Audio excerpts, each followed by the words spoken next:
Hi everyone. So the bonus content for my article this month is just a podcast with Alex Wolf, who I'm sure all of you know. But for anyone who's listening to this for the first time, Alex, could you just give us a bit of a brief overview of your experiences and what you've done to date? Yeah, thanks, Ishan. Yes, most of you will know me from Science Rowing. So I'm a co-lead author on that with Joe. But previously, I've spent 7 or 8 years working with British rowing. I've consulted with the Chinese and Saudi Olympic rowing federations, and I kind of run my own business around strength conditioning and education support for sports performance. So that's a little bit of experience in rowing. Thanks, Alex. So the paper I've reviewed for this month's issue highlights a really important point, or something that really stuck out for me, that athletes within the Australian rowing program who'd hit their strength targets, and the values they use, it's all done with a male population, a 1.7 times body weight back squat, so that the athletes that hit those targets had a lower deterioration in their loaded counter movement jump scores across the two time points they measured pre-competition. So um, that just makes me think about the importance of developing maximal force capabilities within rowers. So if we just start off by getting your thoughts on how you find that particular physical quality impacting rowing performance. Yeah, it's a good point. Well, I say it's a good point because it's an area which I spent a lot of time looking at. And prior to this phone call, I was actually having another phone call with another strength coach working within rowing. And we were discussing exactly the same point, which is that the because the group rowers tend to be quite homogenous in their kind of aerobic and anaerobic capabilities. So like their VO2 max or economy at 2 or 4 millimole, that they're all quite tightly packed. The differentiating factors end up becoming something different. And in my experience, both within the British and the Chinese system, the differentiating factor tends to be maximal force characteristics, and that's either through the testing or through testing through the counter movement jumps or through isometric force testing, or just by reviewing the repetition max data from their individual from the individual rowers. And I suppose where the reason why I think that becomes really important is that you need the kind of the physiological engine to be able to sustain the multiple races that occur within a regatta, but ultimately the ability to continue to produce power during the rowing stroke requires a neuromuscular quality. As higher your neuromuscular quality is in that, then when you are working through a 2 kilometer race, so let's say 6 minutes of racing, roughly 6 minutes of racing, if you can work at a lower percentage of your max, then your economy becomes better. Or if you increase your power and you can start increasing the absolute power you produce, but still at the same relative intensity, you're likely to, if all things being equals in terms of technique and so on, you're likely to race faster just because you're producing more power. We know power has a direct impact on boat speed. So that's why I think when maximal force becomes really important, because it's closely related to that point of economy, that point of power production. And while force and power are different, for me, the mechanical application of force is what derives power, and power is what we often measure rowing boat speed in. Yeah, no, thanks, Alex. Like a conversation I often have is, or a question I get asked is, rowing is across 2 kilometers. So how does, one, two, three, four, or five maximal efforts in a squat, for example, translate to rowing performance? And the way I see it, or the way I tend to describe it, is by increasing someone's strength reserve, then you're always operating at a kind of a low percentage of a maximum. And it's that physical quality that then interacts with the anaerobic system to then actually impact performance, increase economy, or increase tolerance to the overall training load. And I guess Yeah. lastly, if you dig into the physiology of it a little bit, there's evidence to suggest that when you strength train, you increase strength of the tied to muscle fibers. which then increase their fatigue resistance, and then it sort of contributes towards the anaerobic component, which is key. Yeah, yeah, no, I agree. Shared it there, shouldn't we? I agree. So yes, the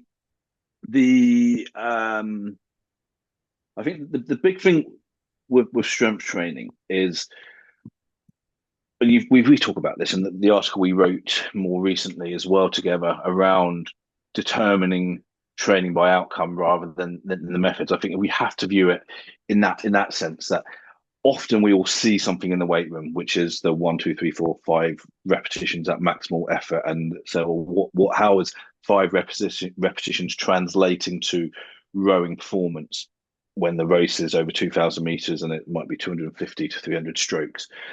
And yeah, when you look at it through that lens, you're right. It probably doesn't make a lot of sense. But when you look at it through an outcome lens of actually we're trying to change the structural integrity of the muscles that we're targeting, and so the outcome is about increasing the maximal force expression of, let's say, the quadriceps, then ultimately the quadriceps have the capability to extend the knee. The quicker and the harder the knee extends, the greater the horizontal foot force. The greater the horizontal foot force, the greater the potential there is for longer stroke length, and therefore more stroke length should equate to greater distance per stroke.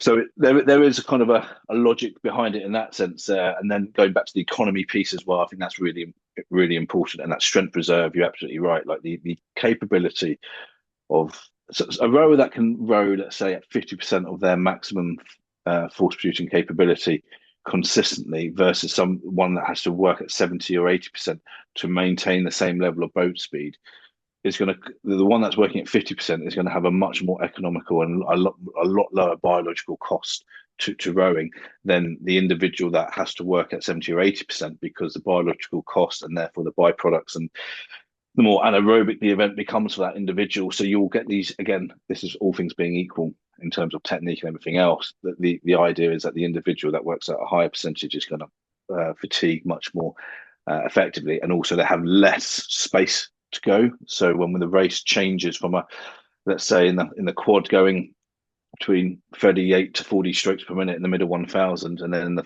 final 500 it gets up to 44, that requires a higher force production. And if you're working at a much higher percentage of your capability, then the capability to increase even a higher force production and even a higher stroke rate, I think that then becomes limited too. So it's, in an instantaneous point of view, it has no real, you could probably say it doesn't have any impact. But when you look at it from a kind of a economical strength reserve and just the physical requirements and the tons of the rowing stroke, I think it becomes really clear that maximal force has a definitive component within rowing training.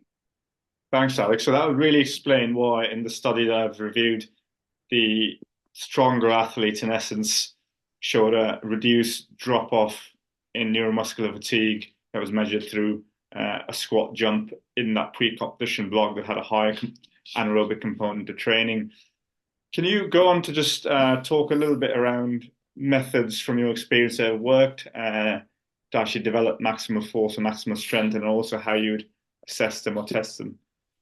Yeah, well, it's changed. The first thing that's worth noting, it's changed because it's the article that you're reviewing is a really good article, in terms of it gives a really good insight, and probably as you've described, gives context to why we see some of the things that we see.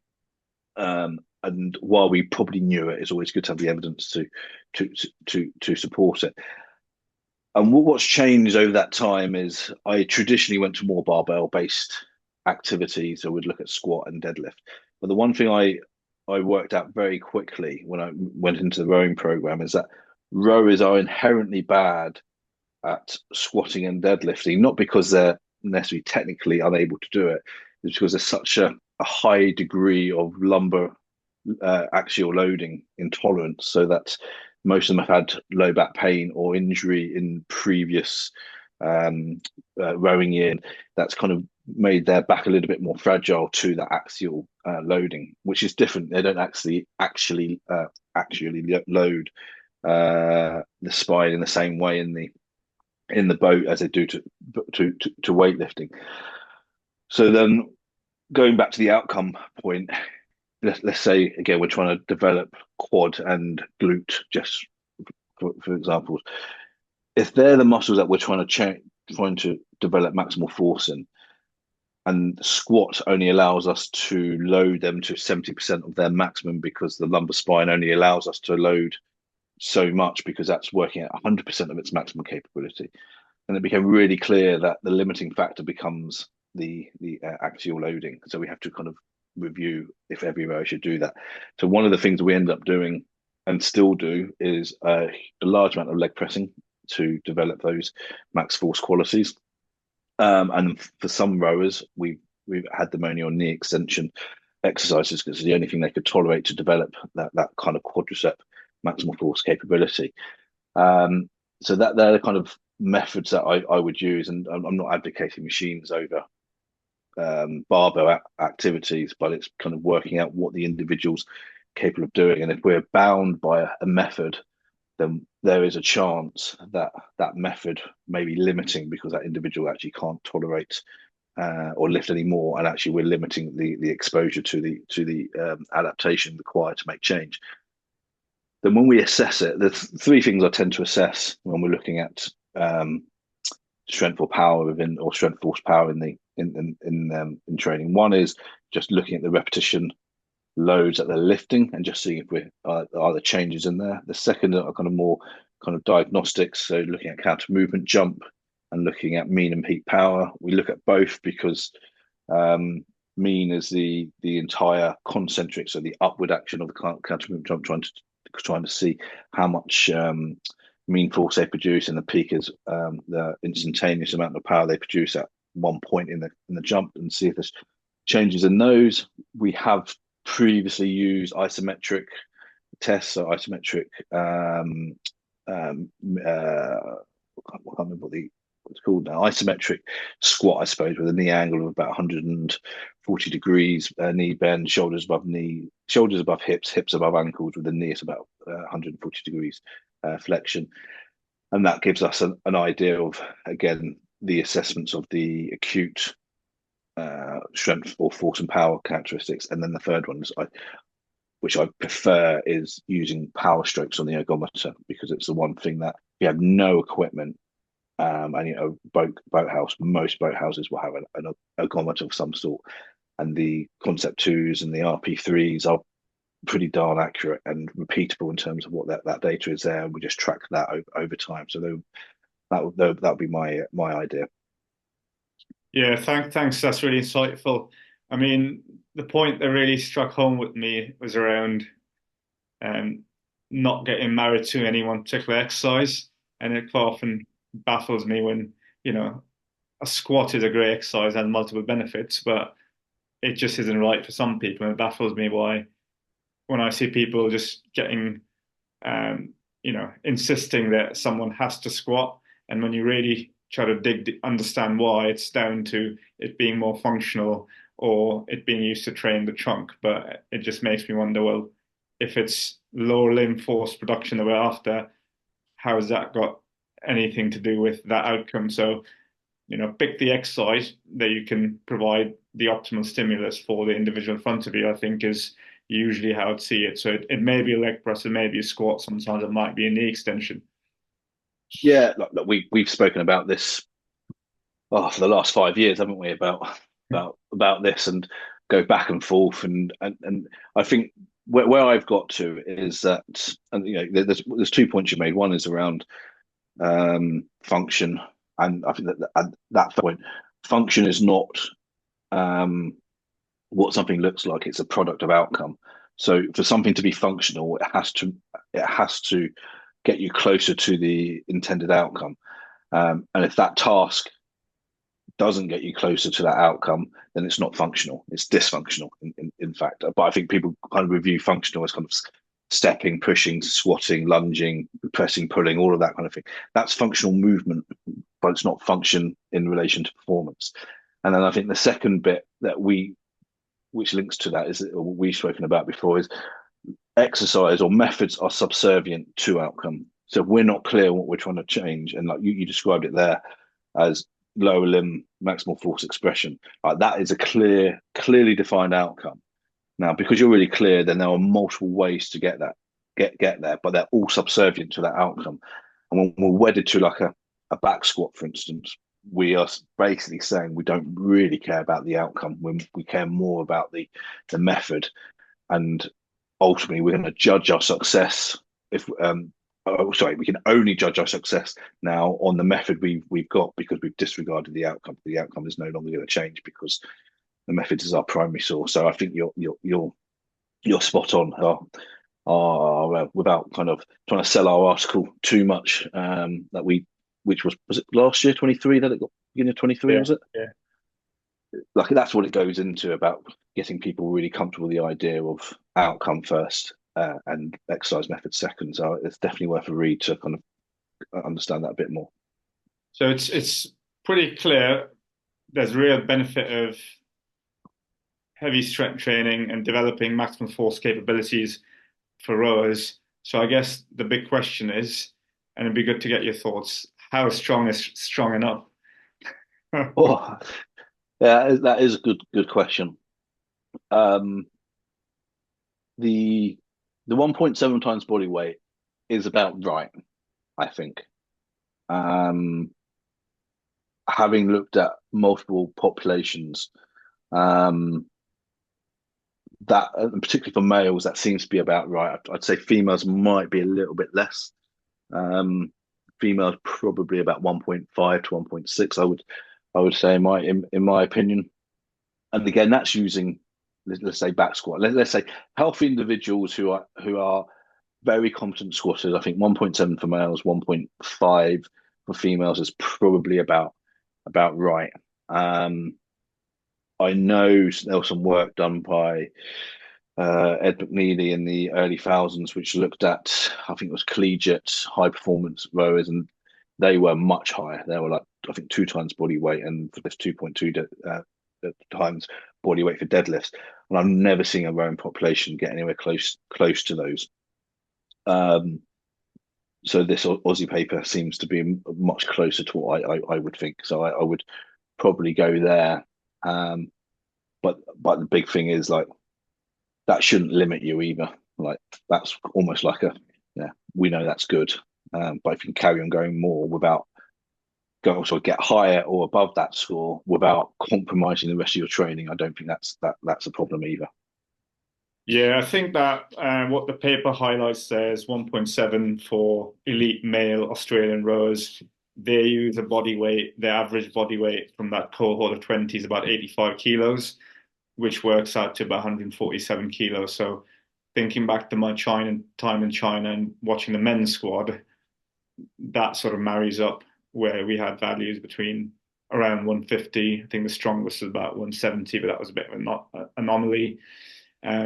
So that seems about right to me. I think the key point for me there is these are sort of general standards that have come from literature anecdotally across different national rowing programs. So it gives us an idea of what strong may look like within a rowing population. But I think the key is to make sure that targets are set aligned with the athlete and the coach. So if there's a conversation that leads us to think there's actually a benefit of pushing on, then great. Or it might be that that might not be established as, the priority given everything needs to be developed. So I think it's really clear to have that conversation, establish how much we need and then when that occurs. Because I've never had any experiences myself of developing maximum force being detrimental, but you do hear speaking to coaches that at times it has been detrimental. Someone's gone slow. And when you really actually dig into what happened there, it usually happens at a cost to other things like you highlighted. And it's done in a manner when it's not aligned to the broader program. And that's where I think it can get detrimental. So Yeah, yeah, absolutely. Like I don't think it is detrimental in itself. I think it's the manner and how it's achieved is what becomes detrimental. So, as you say, if it sits outside of the training program, um, then it probably, and when I say that, it's not aligned to the coach's philosophical approach to winning or to performing, or it's done in some kind of way which is sitting just outside of the training goals. I also think there's been occasions where I have seen it being detrimental, not because they've got stronger or increased their force production. It's because it's been at the expense of other training, and that's where when you start talking to coaches and nailing it down, there's a dissatisfaction that we achieve it, they've had to sacrifice something else. And rightly so, I'd be dissatisfied if the event isn't purely based on how much you lift. It's based on how fast you row, and if you're not rowing enough to improve boat speed, then you can see why they get frustrated. But in its pure essence, I don't think it is limiting. I just think the methods or the way we got to it is what becomes limiting. Thanks, Alex. So just to kind of wrap things up, just a final question. Now, we've talked about the importance of maximal force and how it can positively impact rowing performance. From your experiences, have you ever found that actually not developing it um, has actually limited rowers in any way? Because we know that there are some rowing nations where there's a strong culture. So during your time, the British program, working in China, from what we know, the Australian system, then there seems to be a strong culture around developing strong rowers. But not all nations actually have had success going down that route. So just keen to get your thoughts around that. Yeah, yeah, you're right. Those nations definitely do have a strong culture of it. And then you look at the kind of some of the Scandinavians and particularly the Danish lightweights when they had a really long period of great success. There was very limited strength training completed, but they still had a focus on the water around power production and kind of peak power and developing that skill. And when you look at them row, you could see that they were highly skilled and very, very powerful. So they attained the outcome slightly differently. So where I go with this, and the conversation I had last week was strength training will never determine if you're successful, but not being able to produce a certain amount of force will determine um, if you fail or not. And I think there is a certain limit that you just cannot be a weak and fit rower. You have to be a strong and fit rower to succeed. Like there's interestingly when I go back to the days, kind of reflecting my times in the British program and that kind of the homogenous group of the athletes. When I first worked with them, they kind of spread out. Had the weaks, the middles, and the strong guys. And as we got better, this kind of group kind of all moved up here. And then what came out the back end were the one or two rowers that weren't as strong as everyone else, but they were, generically as fit, or sorry, homogeneously as fit as everybody else. Had similar VO2, similar um, um, rowing economy sorry, power at 2 millimoles and things like that. But it then became around their ability to produce force. And when they got spat out the back end of that, they were the rowers that ended up exiting the program. It wasn't like it was sorry, excuse me. It wasn't like they had this super maximal fitness which allowed them to that. And that was both across the women's and the men's program. You saw this group of rowers all move together, and it became quite tight there, and the weak ones kind of left. So you could say that there was almost a degree of natural selection in that bit where the way that the races were rowed and the training programs were organised, that it favoured the fit and the strong, and therefore the slightly weaker ones didn't have an opportunity. I don't know if that's true, but I'd be interested to hear your thoughts on where you've experienced. I think what sticks out to me from everything you said is that if you measure counter movement jump, whenever I've looked at data around sort of isometric force testing, for example, or isokinetic testing, which sort of direct measures of force, and then you compare that to, let's say, rep max testing. Now you will get typically athletes that lift, significant loads in the gym do see high values in some of these markers, but then you get the ones that sometimes just haven't fully expressed their potential in the gym, and then you see a massive number come up, on a counter Yeah, movement jump or isokinetic test. So what that tells me is they've got the ability to produce high forces, they've just not shown it in the gym for whatever reason, yeah, So going back to the example of the Danish crews, that's a classic example of they've got the ability to produce high force quickly. They do it in the boat. They've just not expressed it in the gym. So whatever we do in the gym is a proxy of Yeah. the muscle's ability to produce force and the physical quality. So I think it's ultimately down to the coach's philosophical approach. If that's a route that they go down to, they choose to actually take on board, then I think it's a good tool to develop the physicality of rowers and impact performance. But again, there are multiple ways to skin a cat. As you highlighted, you can some athletes genetically have that, or that's developed on the water itself. So Yeah, I agree, and the point I'd add about the kind of the homogeneity of a group. If you look at what a group of female rowers can back squat, it's not like you got somebody squatting 60 kilos and somebody squatting 160 kilos. It's much closer to like 95 to 100 to 125 odd kilos. So it's still quite a tight group there. So you will see differences within that group, but because it isn't such a wider spread, it doesn't surprise me that you don't see this large spread within the counter movement jump performances because they're still quite tightly bound. But when you then looked at the ones I was talking about, those kind of ones that spat out at the bottom, like they still were unable to produce power at the same level as this group here. Like they would have they would be the one that had like the 60, 70 kilo back squat, and everyone, and the lowest after that was 95 or 100 kilos. And you're like, oh, okay, there's clearly a difference between them. And I think that's an important point. But I think the more important point you bring up, which is um, that expression, like the outcome is power or force production, and it needs to be expressed on the water, and it's whatever way you choose to do that on the water, on the ergo, or in the weight room. It's all about that opportunity, which is why I quite like the ergo power strokes. It's like a genuine measure of, I suppose, for lack of a better term, transfer of it into more rowing specific tasks. Right. Well, thanks very much for that. I think that was really insightful conversation, and I'm sure the listeners will take away something from it. So thanks again. Thanks, Ishan.